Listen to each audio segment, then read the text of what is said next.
My name is Robert Bonavito, New Jersey forensic accountant. This video is part of a series of videos where I discuss forensic accounting topics for educational purposes only.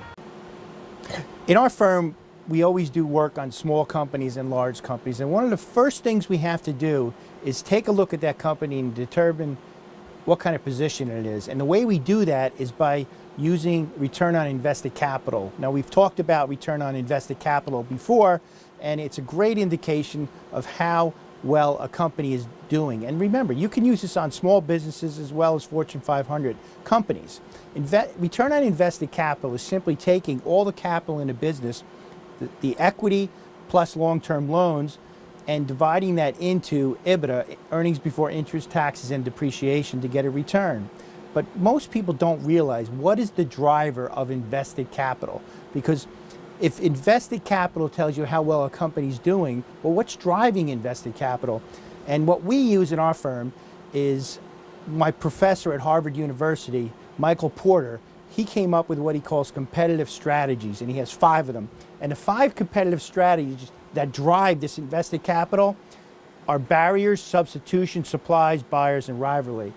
Now, what this means is if you look at companies in these 5 specific areas, barriers, what kind of barriers are to other companies coming into their business and competing with them? If the barriers are high, well, that should drive invested capital up.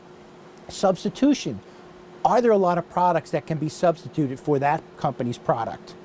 If there are, well, then that's going to make their return on invested capital lower. Suppliers. What kind of power do suppliers have? Do suppliers have a lot of power in that business? For example, if you're buying something and your suppliers have power, they can raise the prices on you. Well, how does that affect your business if you have suppliers that are powerful? Well, it reduces your return on invested capital. Buyers is the same thing, right? If people buying your product can buy other products or buy other, substitute, well, that's going to lower your price, right? So that will affect invested capital. How competitive is the industry you're in? Some industries are very competitive.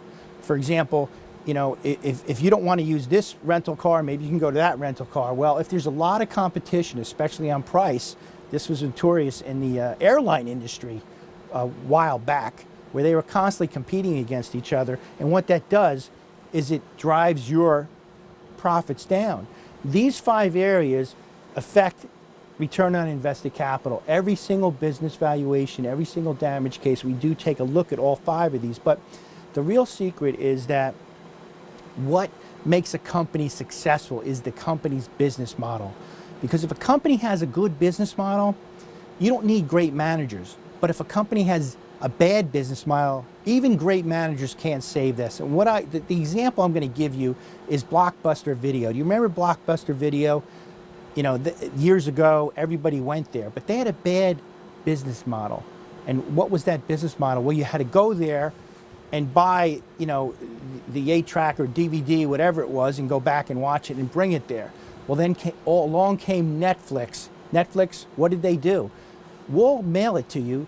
You can look at the DVD and send it back to us. They had a good business model. Now, think about it. I don't care who was managing Blockbuster. They had a very bad business model, and you knew that they were going to go out of business. Now, Netflix, they had a great business model. You didn't have to be a great manager, and that's why Netflix did well and Blockbuster Video's bankrupt. And that would have been reflected in the return on invested capital, and you could have known that by just taking a look at Michael Porter's 5 competitive strategies that we talked about. If you have any questions about this, just give me an email.